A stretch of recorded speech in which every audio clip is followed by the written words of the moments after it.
Good evening and welcome to another edition of the HCC Experience. So an opportunity that we have to introduce some of the personalities on our campus to the community, as well as discuss some of the exciting programs that we have at Hutchinson Community College. This evening's guest is Debbie Hackler, and Debbie is Director of Nursing at Hutchinson Community College. She's also co-chair of the Allied Health Department. Welcome, Debbie. It's good to have you on the program this evening. Kind of tell us a little bit. I think people have a pretty good sense of what a Director of Nursing does, but what about Allied Health? It's a little broader topic. It is a little broader. We have quite a few allied health programs here at Hutchinson Community College. Under my direction would be the Physical Therapist Assistant Program with the director, Travis Boo. We have the Respiratory Therapy Program, brand new program, finishing their first class, graduating in the spring, with under the direction of Teresa Pauls. Then, of course, we have the Practical Nursing Program. We have the location in McPherson as well as Salina under the direction of Sandy Pangburn. We have Healthcare Training, which is our CNA, CMA, Home Health Aid, Rehabilitative Aid, under the direction of Jeannie Miles. And then, of course, I have the nursing, the associate degree RN program. Can you tell us a little bit about the difference between the associate degree nursing program and the licensed practical nursing program? Two different populations, but they can really ladder into one another. Absolutely. The practical nursing program is a one-year program. If you take the full-time program, you basically start in the summer with some general education courses, and then you continue and graduate the following June, latter part of May. It is a one-year program. They then take their NCLEX PN. If they pass, then they are licensed in whatever state they choose to be licensed in. The RN program is a two-year program as a full-time program. It basically, when they graduate after the 2 years, they take the NCLEX RN, and then when they're finished, they can be licensed again in whatever state. As far as the LPN is concerned, there are two routes. One is the full-time program, housed in McPherson and Salina. They also have a part-time program where you can actually go 2 years and get the degree. And that works for a lot of individuals who either work in the evening, want to go to school during the day, or they have also a day program, so they go to school during the day and they work in the evening, or vice versa. So they have two opportunities to become an LPN through Hutchinson Community College. Now, as far as laddering is concerned, Hutchinson Community College RN program has two routes in which a person could do that. One is our traditional. They join the second year of our program, and they would start in August, finish in May. We also have a kind of a unique program. It's an online bridge program that helps the individual who needs to work full-time, who can come to school using the computer and an online basis as far as the theory is concerned. They come in for skills, they do clinicals. Those clinicals are self-selected based upon what we can work out with our clinical sites. And so it's a great opportunity for those who can't come to class 4 or 5 days a week to continue on and get their registered nurse. Where do LPNs work, generally speaking? I know that's a little different classification. What job opportunities are out there for an LPN in the allied health community? For a licensed practical nurse, you will see the majority of them in long-term care, but you can also see them in the clinic environment. You can see them in an acute care, in a hospital environment, not as many in the acute care part, but if they have like a skilled nursing unit in their facility, you will see a lot of licensed practical nurses employed there as well. What's the wage, basic wage for an LPN when they go out into the field? Kind of depending on where they go, I'm sure, but roughly what would you say the wage classification would be? Sure. They can start out, again, depending on where they're at, but I believe in the state of Kansas, it's right around 19. The median is about $19 an hour. Some lower, can be $16.50 and some a little higher to about $20 an hour, depending on the facility that you work with, the kind of patients that you're going to be handling, that type of thing. I know there have been lots of discussion about the LPN program, and we've had that LPN program, I think, since about 1993. And at the time, why the discussion was that was a classification of nursing that was probably going to go away. Do you see that as being the case, or do you see more people going into LPN and demand being higher for LPN? Well, right now the demand is very high because the population is growing. The 85 and older group is one of the fastest growing populations in the United States. And we're having more people in long-term care or in skilled nursing units for short periods of time than going back to their home. So that opportunity for LPNs is still there. Is it growing? Right now, for nursing altogether, I wouldn't say we're at a standstill, but in some areas of the country we are, because of the way our economic system is in the United States right now. But I think that's beginning to lift a little bit, and I think you're going to see an increase in not only the LPN population students, but also in the RN population of students. Yeah, we talked about what's the wage differential between the associate degree nurse and the LPN? Is that across Kansas, the median salary for a registered nurse is about $24 to $25 an hour. So it's significantly different for the good incentive for a person to go ahead and complete that degree program. Absolutely. Talk a little bit about the difference between, I know some people are looking at a baccalaureate degree in nursing. Tell us about the differences between a baccalaureate program and our program. I think it's kind of interesting that the baccalaureate nurse passes the same NCLEX exam as the associate degree nurse. Right, and as far as differences, of course the baccalaureate degree is about 120 to 124 credits.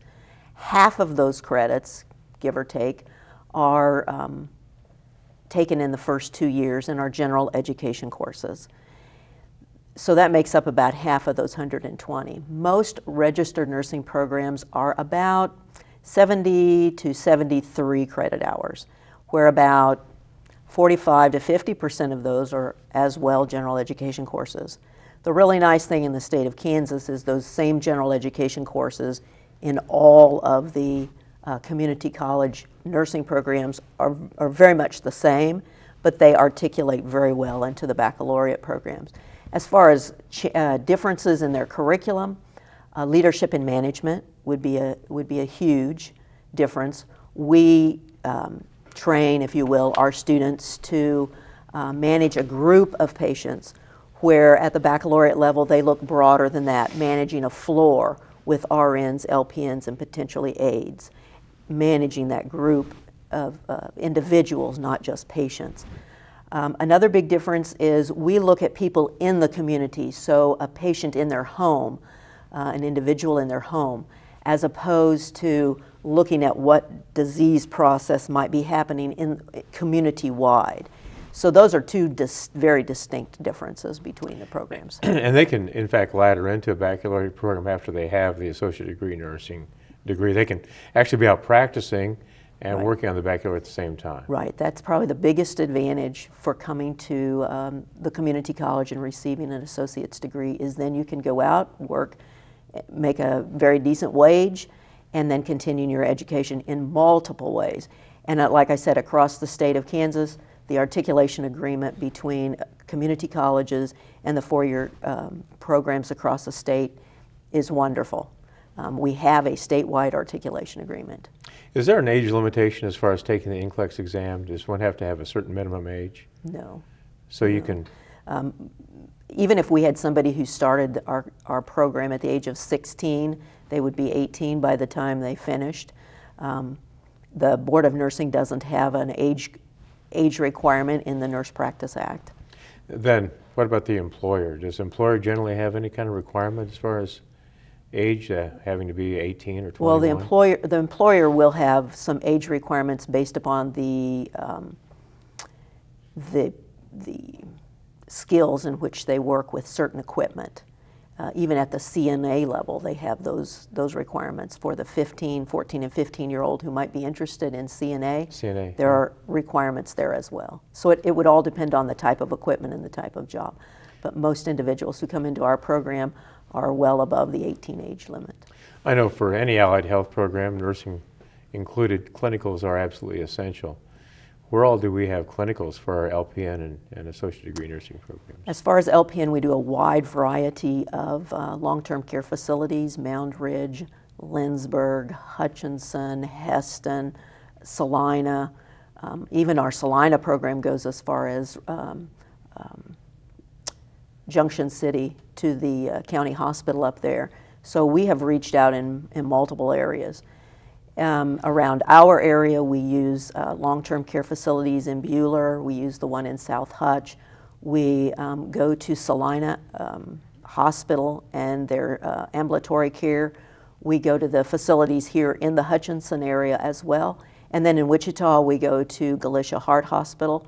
We go to Wesley Medical Center and Via Christi.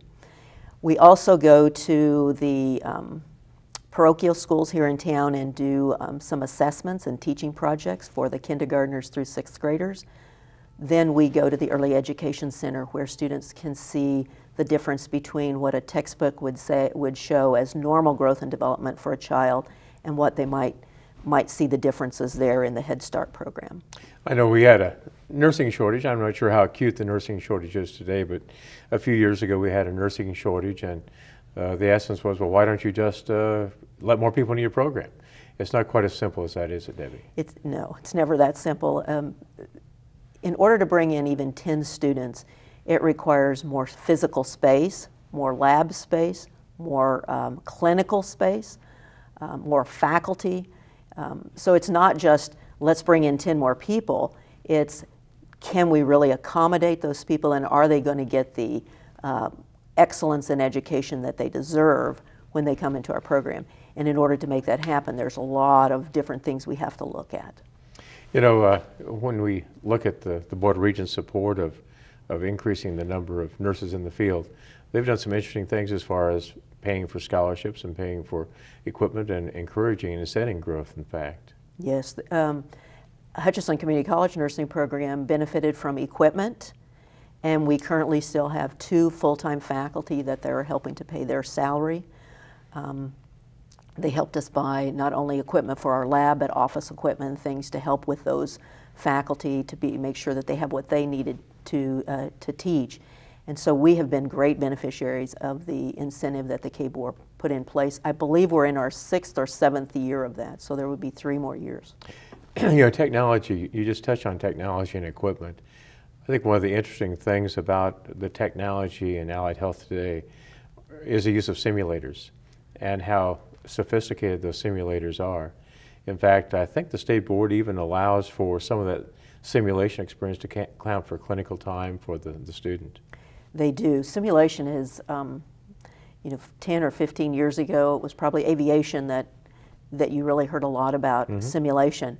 And it's just come into all kinds of different fields, but particularly in healthcare. And in all of our programs, we are beginning to look at simulation and integrate simulation. But at the nursing level, we've probably integrated it more than any other program currently in the healthcare area. But the simulators that we have are very high tech. I kind of tease people and say they can't get up and walk, but they can pretty much do everything else. And we can simulate for a student any disease process. And the beauty of that is all 40 students or all 50 students could be able to look at the same, have that same clinical experience, which we can't find in the clinical area when you're going to, you know, the hospitals or the clinics or the ambulatory centers. You know, you benefit from the patients that are there, but not everybody may be able to do a head injury, for instance. We can simulate that. Both at the practical nursing level and at the RN level, we have wonderful simulators for students. As far as the state board is concerned, the state board has not actually put a number on that. They're waiting for a national study that's being done to kind of really put a number on that, but they'll let us go about 15 to 20% and probably not say too much. If we go past that, they said they'll really take a look at that. We are staying right between 10 and 15% in our program.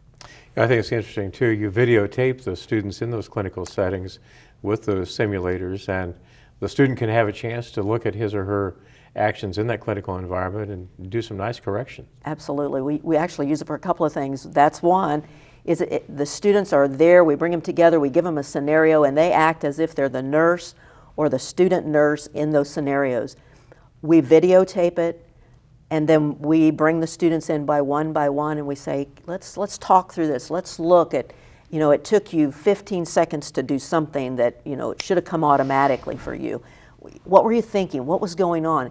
It helps us process where the students are So if we need to change something in our teaching, we can do that. And then it helps the student to see, oh yeah, I shouldn't have been so focused on this. I need to really focus on what was happening with my patient. The other way we can use it is we can actually broadcast it. So we haven't done as much of that, but we have in our online bridge program, we have people right now in about 22 different states.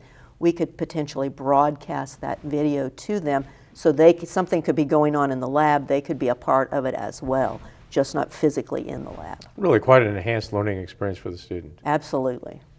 And when looking at, and we've talked about the nursing program exclusively in this first portion of the program, but I know accrediting is very important in any allied health program. In fact, the Tech Ed Authority in the state of Kansas is looking for third-party accreditors in virtually every technical field. We have accreditation by the Kansas State Board of Nursing as well as NLN. The Kansas State Board of Nursing is not optional, correct? No, it is not. It's mandatory for any program. But National League of Nursing is an optional certification. It is optional for LPN programs and ADN programs and BSN programs for that matter. Hutchinson Community College has chosen to show excellence and to meet that higher standard. I always tell my students when we're talking about it, the difference is Kansas level is here, NLN is here. And you want a program that's here because you know you're getting the highest standard that's out across the nation if they're accredited. Our last accreditation was back in 2009. We were accredited for the full 8 years, which is the max that you can get. So both the NLN program both the LPN program as well as the Associate Degree Nursing program are accredited by NLN and are accredited for the full 8 years, correct? That is correct, yes. How often do they provide visits and oversights, and what does an accreditation visit typically look like? Oversight, we do an annual report every year. If anything comes up on that annual report that raises a red flag for them, so there's a significant drop in pass rate, for instance, or a significant drop in the number of students that are applying to your program, or a significant drop in retention of students, they'll question us, for instance. But anything that red flags, they then will contact the school. If you add another site, so for instance, McPherson added Salina, so that made 3 programs for them. That warranted a visit. Now, they're letting us do virtual visits now, so we went to the McPherson Center and we videotaped, and we talked, and we sent a PowerPoint, and that sufficed for them. But certain things will trigger a visit between that 8-year time. If you are a new program, it's an initial visit, it's 5 years. If you're continuing ed, the maximum you can get is 8 years. When they come, they look at everything. They look at your curriculum, they look at your resources, they look at faculty offices, what resources they have available to them. Are our faculty having professional development opportunities? Are they being trained on the technology that they're using? They look at everything. There are 6 standards and there are about 22 criteria under those standards. You know, one of the things you look at when you have great programs like our LPN program as well as Associate Degree Nursing program is admission to them. How difficult is it for for an individual to get into either one of these programs? It's very much a selective process. Based upon what research we can find, and we look at that on about every 2 or 3 year basis, what are other programs doing for admitting students in their programs? What's the research showing for associate degree or LPN education? We base our admission criteria a lot on what's happening nationally. What is the evidence showing you? But currently, to get into our program, there are prerequisite courses, and then there is a GPA minimum. There is a GPA minimum for all the college credit you've had, and then just for those courses within our curriculum. That is for both the LPN and the RN program. There is then selection criteria based upon an admission exam, based upon certain areas like math and science and reading and English. And then we have a little different admission process between those 2 programs, but basically then we set up a point system, and individuals are then rank ordered by points. And then for each full-time program, the full-time program in McPherson and in Hutchinson, it's 40 students we admit. There are 20 full-time students in the Salina Practical Nursing Program, and then there's another 20 admitted each year in the part-time program. So it's just not automatic. If you want to get in the nursing program, you just can't come down and say, I want in, and they're in. Right, it's not automatic. There is a selective admission process. I think we'll take a short break now and talk about or hear about other programs at Hutchinson Community College. We'll come back and talk about respiratory therapy, physical therapy assistant, and CNA.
Welcome back to the HCC Experience. We have Debbie Hackler, who is the co-chair of the Allied Health Department and also director of the nursing program at Hutchinson Community College. In this first segment, we've talked a great deal about the nursing program, and I thought we might talk a little bit about some of the other areas in allied health education, and maybe the CNA in particular, because if we look at laddering up into a sequence perhaps of moving into LPN, moving into ADN, certainly the base program is probably the CNA. Yes, it is. It is a very widely, what's the word I want, program that many individuals are interested in. It gives them the opportunity to see if nursing is really what they want to go into. Do they really want to go into patient care? And so individuals will come into the CNA course mainly because it's a short course. It's 105, what we would say, clock hours of time. Part of that is theory, and part of that is being in a lab in a clinical situation. And we have, for years, had one of the highest number of students in our service area go through that program, as well as those students continuing on to practical nursing and then the registered nursing program. So if a person wants to see if allied health education or nursing is something for them, that would be a good entry-level point for them. Is that a requirement for the LPN or ADN It is a program? requirement for the practical nursing program. It is not a requirement for the RN program. When one takes the CNA, I know we have a lot of those out in the nursing home setting and environment. How many nursing homes do we work with? I'm sure we work with most of them in the service area. I believe we have a contract, if you will, with every long-term care facility in our service area, and we pretty much run at least 5 to 8 CNA courses during a semester. Now, some semesters it will be higher, some semesters it will be lower, and then we run them we also offer them during the summer semester as well.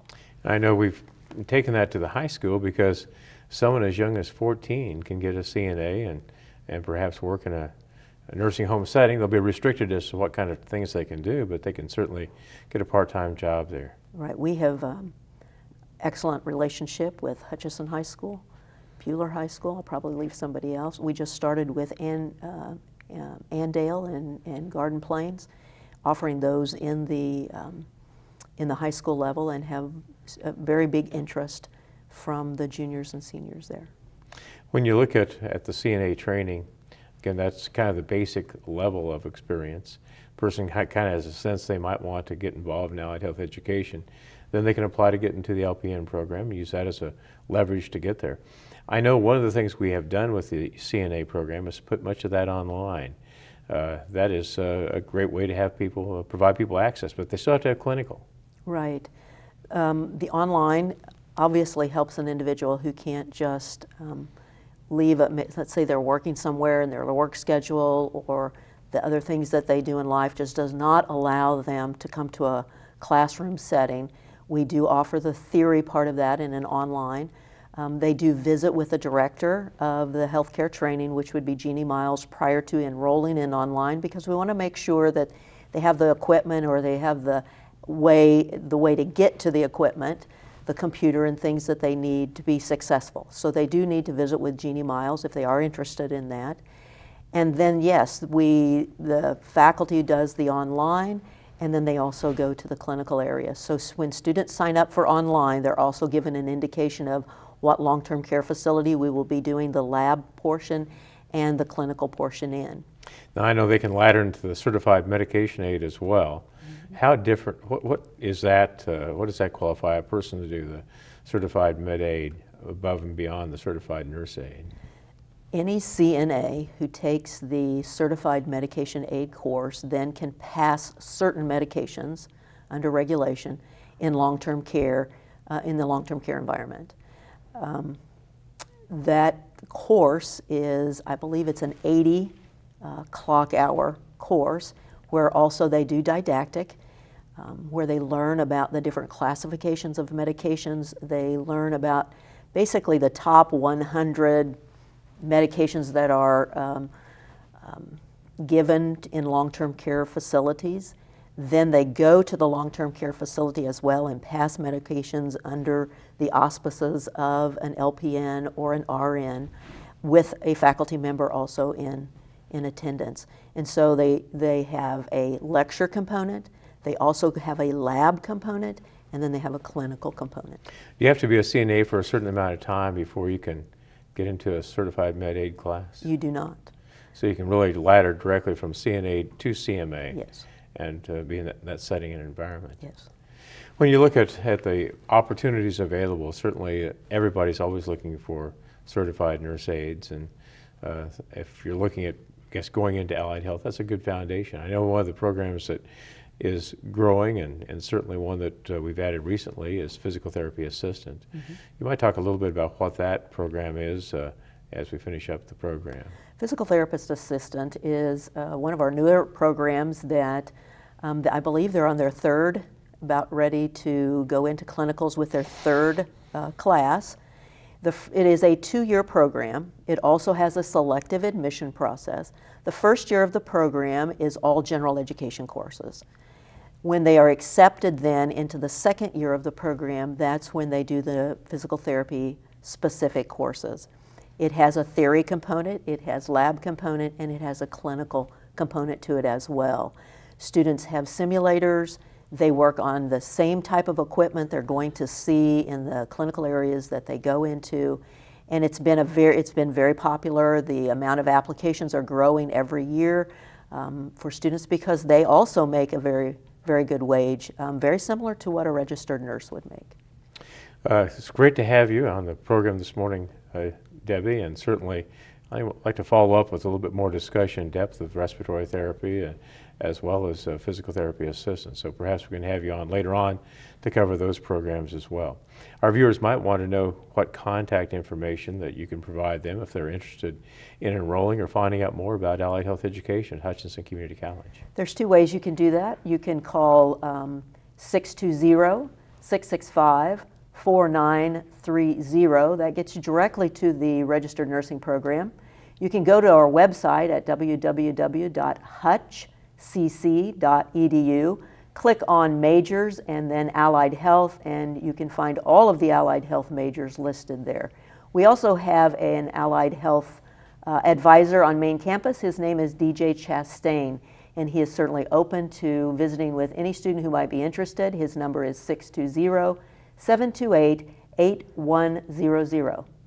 Debbie, thank you very much for joining us on the HCC Experience. We'd also like to thank our viewers for being with us this evening and look forward to seeing you in another week. Thank you.